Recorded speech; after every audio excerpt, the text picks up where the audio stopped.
Mapagpalang araw po sa ating lahat. Ako nga po pala si Angela John Agner at welcome po sa aking Day 137 Daily Devotion ni Pastor Russell Ocampo.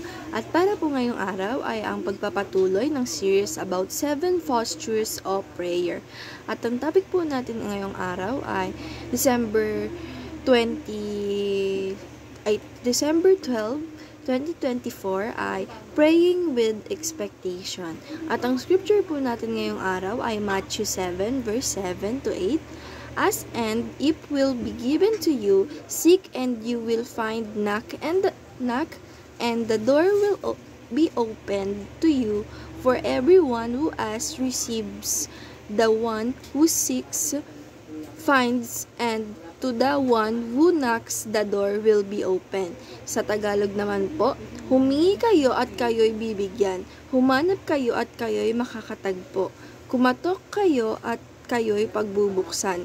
Sapagkat ang bawat humihingi ay tatanggap, ang bawat humahanap ay makakatagpo, at ang bawat kumakatok ay pagbubuksan.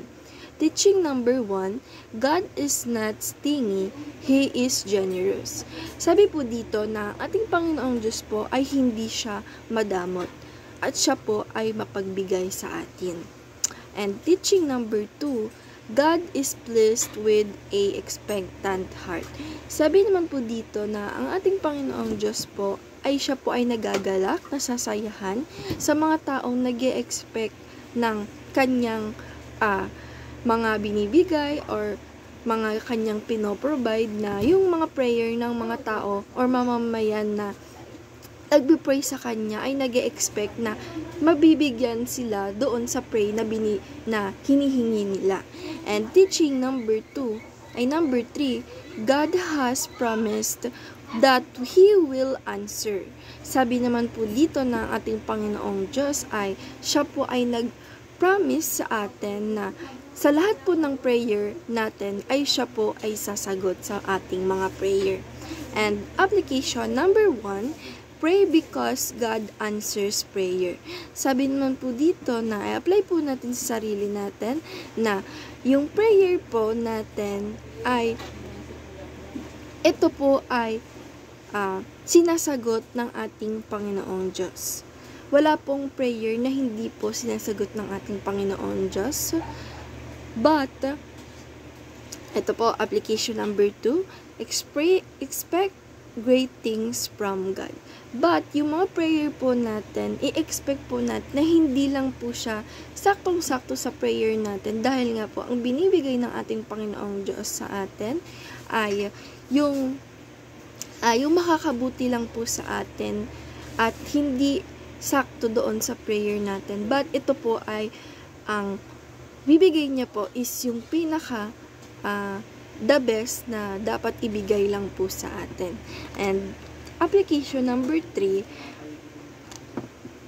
expect great things from God. Sabi naman po dito na sa application number 2 na i-expect po natin na makakamit po natin yung mga prayer natin, and ito po ay great things from our God. Kasi nga po sabi dito na kapag po tayo ay nag-expect sa ating Panginoong Diyos na ibibigay niya po yung mga prayer natin, yung mga wini-wish natin, ay masasayaan po siya. Kaya po yung mga ina-expect po natin is ito po ay great things from our God.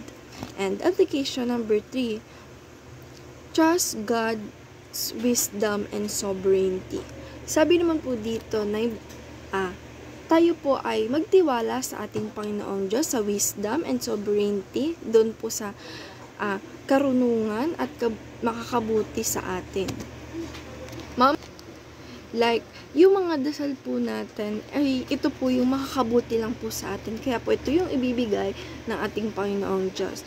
At yung mga karunungan po, ay yung karunungan po ng ating Panginoong Diyos ay hindi po natin malalagpasan.